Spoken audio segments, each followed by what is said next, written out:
When I moved into the old house near campus, it was because rent was dirt cheap, the kind of cheap that makes you pause and ask, what's the catch? But I was broke. New city, new school, no friends, no options. So I said yes. The place wasn't much, 2 bedrooms, 1 shared bathroom, a kitchen that smelled like mothballs and steel wool. But the landlord, a jittery guy named Elliot, said I'd have a roommate named Mark. He's quiet, Elliot said, doesn't bother anyone. He was right, Mark was quiet. Too quiet. The first time I saw him, he barely looked at me, opened his bedroom door just wide enough to nod, then disappeared behind it. I didn't think much of it. Introverts exist. Maybe he was depressed. Maybe he hated small talk, whatever. But after a week, I noticed something strange. Mark never left his room. I mean, never. No bathroom trips, no food runs, no door creaks in the night. Just silence. The door stayed shut, curtains drawn. I knocked once just to ask about utilities, he answered in a monotone voice. It's fine, and that was it. I started keeping track. I'd wake early, stay up late. The door never moved. But that wasn't the weird part. The weird part came after midnight. That's when I heard footsteps. Soft, deliberate, moving across the hall, down the stairs, into the kitchen. Sometimes they'd stop outside my door, then return every night, same pattern, always starting around 2:13 a.m. Always ending before dawn. I set up my phone outside his door, once hidden in a shoe. Hit record in the morning. I reviewed the footage. Nothing. The hallway stayed empty, but the audio, you could hear it. Footsteps clear as day. I started sleeping with the light on, started locking my door. It didn't help. Sometimes I'd wake up to whispers outside the door, low like a conversation without the other half. One night, I swear someone knocked. Not loud, just tap, tap, tap. When I opened it, the hallway was empty. Mark's door still closed. I confronted him the next morning, or tried to, knocked hard, said, "Hey man, are you walking around at night?" Silence. Then softly, "I don't leave my room." He wasn't lying. His voice sounded almost tired, not annoyed, not evasive, like he was warning me. That night, I didn't sleep. I sat on my bed holding a kitchen knife. At exactly 2:13, it started again, footsteps slow, closer than before. I crouched near the door, listened. They passed by, paused, then moved again. I yanked the door open, hallway empty, except Mark's door, which was wide open. The light was off, but I could see inside, room bare, no posters, no personal items, just a bed made with military precision, and on the wall above it, a mirror, large, cracked, and something was written in black marker across the top, "He never left." I stepped inside. The mirror was buzzing, like a fridge or an old TV. And when I looked into it, I saw me, but I wasn't alone. Behind my reflection, just slightly off-center, was another figure, pale, shifting, too tall. It didn't move, it didn't breathe, but it was smiling. I turned. Nothing there. I looked back. The figure was closer in the mirror, right behind my reflection, grinning, eyes black like oil spills. I ran out of the room, out of the house. Didn't stop until I was 2 blocks away. I called Elliot, the landlord, the next day, told him everything. His voice was calm, too calm. "You saw the mirror. Yes, then you understand why the rent is cheap." I moved out that night, didn't pack, didn't look back. A week later, I passed the house on my way to the store. Lights were off, curtains closed, except one window. Mark's inside. I could see the mirror, still cracked, still buzzing. And for just a moment, I saw myself in it, standing, smiling, even though I was outside. Now, every night at 2:13, I wake up, no matter where I am, and I hear footsteps. Soft, deliberate. They stop just outside my door, and sometimes the door opens. They say trauma doesn't let go. But this isn't trauma. This is still happening. Every night since I moved out, I wake at exactly 2:13 a.m.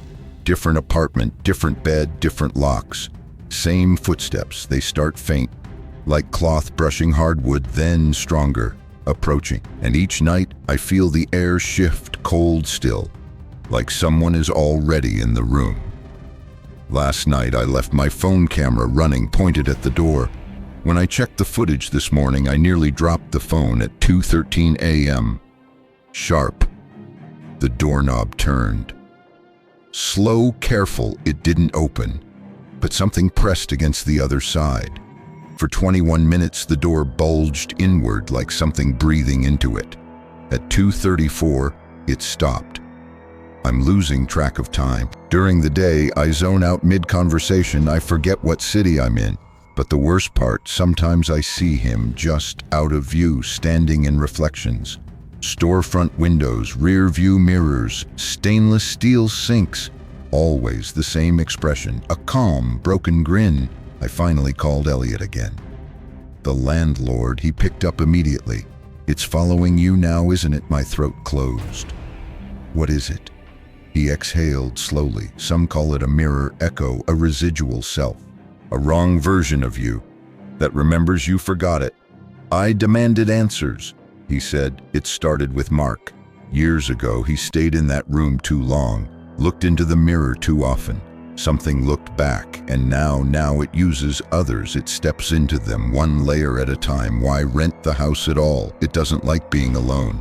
I went back. Don't ask why I had to. Maybe it's guilt. Maybe I'm already too far gone. The house was empty, cold. Still smelled like steel wool and wet wood. I walked up the stairs. Mark's room was open again, just like before. The mirror was still cracked, still buzzing.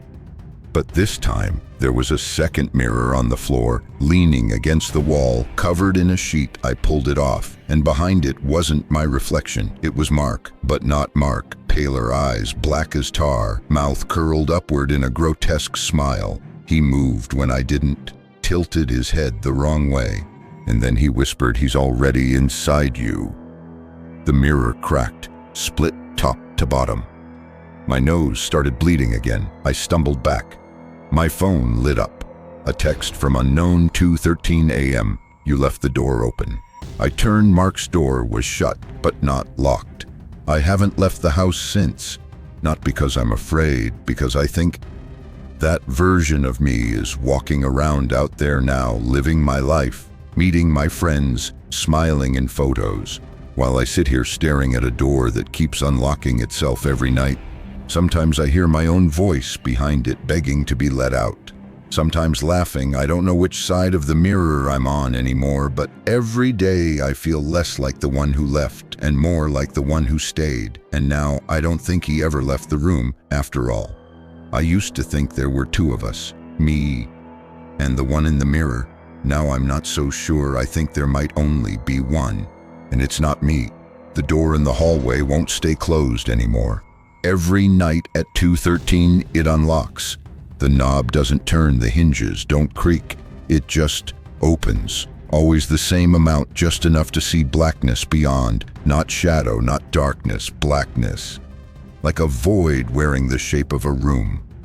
I tried barricading it, furniture, nails, duct tape. But every morning the hallway is clean, the furniture's back where it belongs. My hammer's back in the toolbox. As if the house resets, or as if he doesn't need permission anymore. The worst part, I keep finding my things out there. A hoodie I thought I lost last year, lying folded in the hallway. My old phone, dead and dusty, resting on the floor. Even photos from childhood scattered outside the door. None of them should be here, but they're mine. Or were I? Asked Elliot again last time I told him. I was done playing along. His voice was quieter than usual. He's anchoring to you now. Who is the one you left behind? I didn't answer. He continued. He's not a copy. He's the real you. You're what came after. That's not possible. It's already happening. You feel it, don't you? You're forgetting faces, losing time. He paused. That means he's almost ready to come back. I smashed every mirror in the house, every reflective surface, even the microwave. But reflections don't need glass anymore. I saw him in the TV when it was off. In puddles on the street, in a stranger's sunglasses, always watching, always closer. Last night I dreamt I opened the door. In the dream I stepped through, everything looked the same until I turned around. The hallway behind me was gone. Just walls, no exit. And standing across from me, except he didn't blink, didn't breathe. He opened his mouth and my voice came out. "You're tired of pretending." I shook my head. You're not real." "I am now. You brought me here. Every time you thought of me, every time you feared me, you fed me, I backed away. This is just a dream." He smiled and everything rippled like a curtain pulled too hard. I woke up on the floor, not in my room. In his, the mirror was whole, no cracks, buzzing faintly. There was a sticky note on the wall beside it. My handwriting, 3 words. "Stay. This time I live differently. Now I stay quiet. I eat less. I speak slower. People seem to like me more. They say I'm calmer, more composed. Sometimes I feel the urge to knock on my own door, just once, just to see who answers. But I don't, because now when I pass a mirror, I don't see anything, not me, not him, just empty glass, waiting. And maybe that's the point, maybe he left. And now I'm the one who stayed.